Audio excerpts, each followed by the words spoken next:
আপুনি জানেনে মানুহৰ স্মৃতি শক্তি কিমান বছৰলৈ বৃদ্ধি হৈ থাকে? খালী পেটত চাহ খালে কি ৰোগ হয়? ৰাতিপুৱা খালী পেটত কি খালে পেট পৰিষ্কাৰ থাকে? এনেকুৱা ধৰণৰ আৰু কিছুমান নজনা প্ৰশ্নসমূহৰ উত্তৰ জানিবলৈ আমাৰ লগতে ভিডিঅ'টোৰ শেষলৈকে থাকিব বুলি আশা ৰাখি ভিডিঅ'টো আৰম্ভ কৰিছোঁ।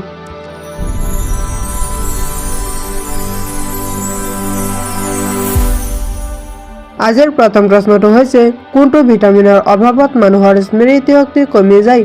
অপশ্যনসমূহ হৈছে ক ভিটামিন কে, খ ভিটামিন ডি, গ ভিটামিন ই, ঘ ভিটামিন B12।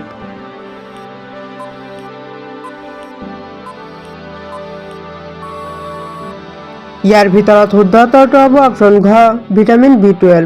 ভিটামিন B12ৰ অভাৱত মানুহৰ স্মৃতি শক্তি কমি যায়।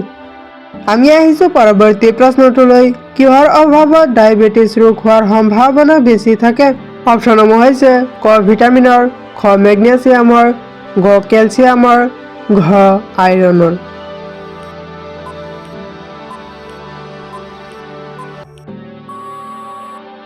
ইয়াৰ ভিতৰত শুদ্ধ উত্তৰটো হ'ব অপশ্যন খ মেগনেছিয়ামৰ।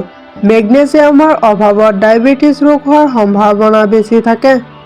আমি আহিছোঁ পৰৱৰ্তী প্ৰশ্নটোলৈ, কোনটো খাদ্যত সৰ্বাধিক প্ৰটিন থাকে? অপশ্যনসমূহ হৈছে ক ভাত, খ ৰুটি, গ দালি, ঘ আলু।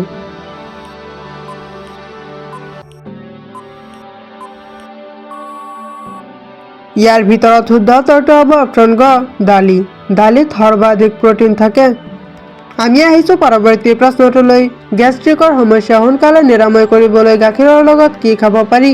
অপশ্যনসমূহ হৈছে ক ইলাচি, খ চেনি, গ কমলা, ঘ খেজুৰ।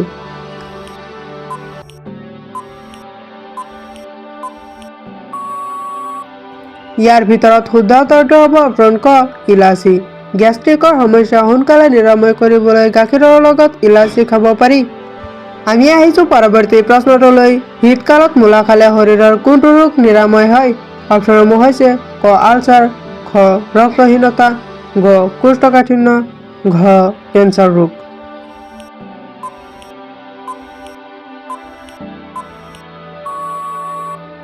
ইয়াৰ ভিতৰত শুদ্ধ উত্তৰটো হ'ব অপশ্যন গ কোষ্ঠকাঠিন্য। শীতকালত মূলা খালে কোষ্ঠকাঠিন্য ৰোগ নিৰাময় হয়। আমি আহিছোঁ পৰৱৰ্তী প্ৰশ্নটোলৈ, কোনটো দালিয়ে গাঁঠিৰ বিষ সোনকালে ভাল হোৱাত সহায় কৰে?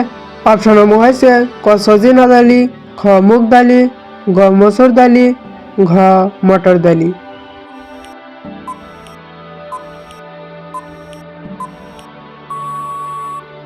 ইয়াৰ ভিতৰত শুদ্ধ উত্তৰটো হ'ব অপশ্যন খ মুগ দালি। মুগ দালি খালে গাঁঠিৰ বিষ সোনকালে ভাল হোৱাত সহায় কৰে। আমি আহিছোঁ পৰৱৰ্তী প্ৰশ্নটোলৈ, শৰীৰৰ কোনটো অংগত তেজ নাথাকে? অপশ্যনসমূহ হৈছে ক বৃক্কত, খ হাতত, গ কাণত, ঘ কৰ্ণিয়াত।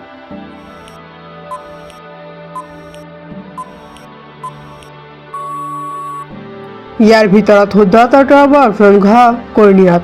শৰীৰৰ কৰ্ণিয়া নামৰ অংগত তেজ নাথাকে। আমি আহিছোঁ পৰৱৰ্তী প্ৰশ্নটোলৈ, শীতকালত অত্যাধিক টোপনিৰ ফলত কি ৰোগৰ সম্ভাৱনা বৃদ্ধি পায়? অপশ্যনসমূহ হৈছে ক হাঁপানি ৰোগ, খ হৃদৰোগ, গ থাইৰয়ড ৰোগ, ঘ কেঞ্চাৰ ৰোগ।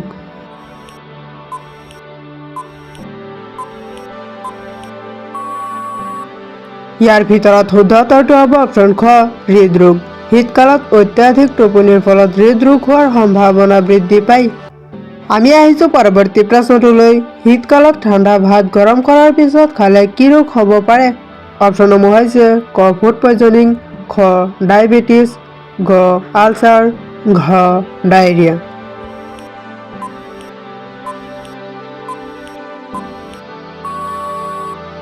ইয়াৰ ভিতৰত শুদ্ধ উত্তৰটো হ'ব অপশ্যন ক ফুড পয়জনিং। শীতকালত ঠাণ্ডা ভাত গৰম কৰাৰ পিছত খালে ফুড পয়জনিং হ'ব পাৰে। আমি আহিছোঁ পৰৱৰ্তী প্ৰশ্নটোলৈ, কোনটো শাক পাচলি বেছিকৈ খালে বৃক্কত পাথৰ হ'ব পাৰে? অপশ্যনসমূহ হৈছে ক আলু, খ বিলাহী, গ পালেং শাক, ঘ গাজৰ।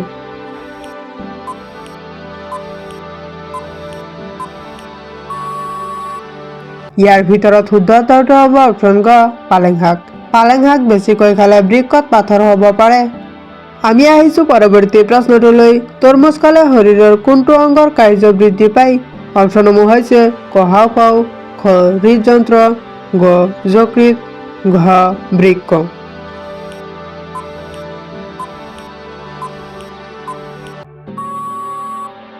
ইয়াৰ ভিতৰত শুদ্ধ উত্তৰটো হ'ব অপশ্যন খ হৃদযন্ত্ৰ। তৰমুজ খালে শৰীৰৰ হৃদযন্ত্ৰৰ কাৰ্য বৃদ্ধি পায়। আমি আহিছোঁ পৰৱৰ্তী প্ৰশ্নটোলৈ। খালী পেটত চাহ খালে কি ৰোগ হয়? অপশ্যনসমূহ হৈছে ক ডায়েবেটিছ, খ কেঞ্চাৰ, গ বৃক্কত পাথৰ, ঘ আলচাৰ।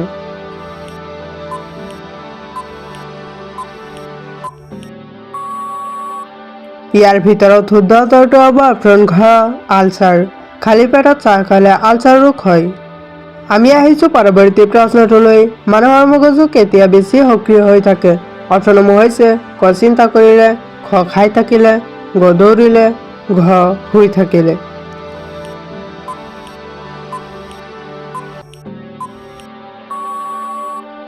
ইয়াৰ ভিতৰত শুদ্ধ উত্তৰটো হ'ব অপশ্যন ক চিন্তা কৰিলে। মানুহৰ মগজু চিন্তা কৰিলে বেছি সক্ৰিয় হৈ থাকে। আমি আহিছোঁ পৰৱৰ্তী প্ৰশ্নটোলৈ। ৰাতিপুৱা খালী পেটত কি খালে পেট পৰিষ্কাৰ থাকে? অপশ্যনসমূহ হৈছে ক শাক পাচলি খালে, খ চেনি খাব লাগে, গ পানী খাব লাগে, ঘ দৈ খাব লাগে।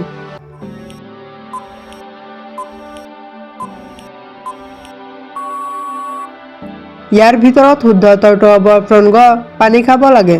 ৰাতিপুৱা খালী পেটত পানী খালে পেট পৰিষ্কাৰ থাকে। আমি আহিছোঁ পৰৱৰ্তী প্ৰশ্নটোলৈ। মানুহৰ স্মৃতি শক্তি কিমান বছৰলৈ বৃদ্ধি হৈ থাকে? অপশ্যনসমূহ হৈছে ক 20 বছৰ, খ 30 বছৰ, গ 50 বছৰ, ঘ 40 বছৰ।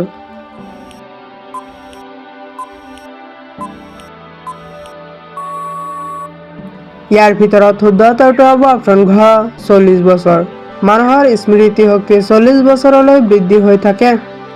আমি আহিছোঁ পৰৱৰ্তী প্ৰশ্নটোলৈ। কোনটো পাচলি খালে স্মৃতি শক্তি দ্ৰুত বৃদ্ধি হয়? অপশ্যনসমূহ হৈছে ক পালেং শাক, খ আলু, গ মূলা, ঘ আখৰোট।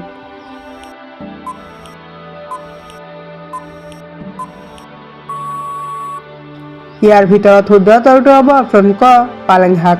পালেং শাক খালে স্মৃতি শক্তি দ্ৰুত বৃদ্ধি হয়। আমি আহিছোঁ পৰৱৰ্তী প্ৰশ্নটোলৈ। কি খাদ্যই আপোনাক কামত মনোনিৱেশ কৰাত সহায় কৰে?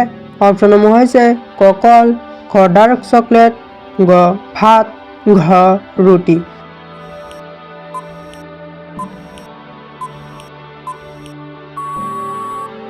ইয়াৰ ভিতৰত শুদ্ধ উত্তৰটো হ'ব অপশ্যন খ ডাৰ্ক চকলেট। ডাৰ্ক চকলেট খালে আপোনাক কামত মনোনিৱেশ কৰাত সহায় কৰে। আমি আহিছোঁ পৰৱৰ্তী প্ৰশ্নটোলৈ। গাখীৰ আৰু আনাৰস একেলগে খালে কি হ'ব? অপশ্যনসমূহ হৈছে ক বিষক্ৰিয়া, খ গেষ্ট্ৰিক, গ মূৰ ঘূৰণি, ঘ বদহজম।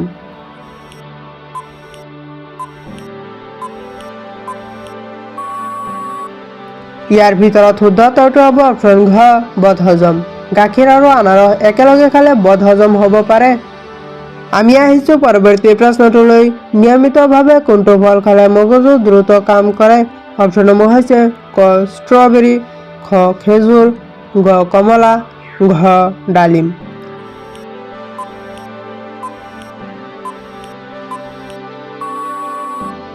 ইয়াৰ ভিতৰত শুদ্ধ উত্তৰটো হ'ব অপশ্যন ক ষ্ট্ৰবেৰী। নিয়মিতভাৱে ষ্ট্ৰবেৰী ফল খালে মগজু দ্ৰুত কাম কৰে। আজিৰ একেবাৰে শেষৰ প্ৰশ্নটো হৈছে শীতকালত কি ব্যৱহাৰ কৰিলে এদিনতে ফাটি যোৱা ওঠৰ পৰা মুক্তি পাব পাৰি? অপশ্যনসমূহ হৈছে ক মৌ, খ নাৰিকল তেল, গ ঘি, ঘ ভেচলিন।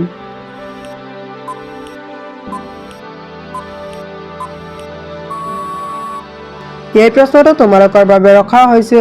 ইয়াৰ শুদ্ধ উত্তৰটো তোমালোকে কমেণ্টত দিবলৈ যত্ন কৰিবা। আৰু ভিডিঅ'টো শেষলৈকে দেখাৰ বাবে ধন্যবাদ। যদি ভিডিঅ'টো ভাল লাগিছে তেনেহ'লে এটা লাইক কৰি দিব। আৰু যদি এনেকুৱা ধৰণৰ আৰু কিছুমান নজনা প্ৰশ্নসমূহৰ উত্তৰ জানিব বিচাৰে তেনেহ'লে আমাৰ চেনেলটো ছাবস্ক্ৰাইব কৰি ৰাখিব। Thank U.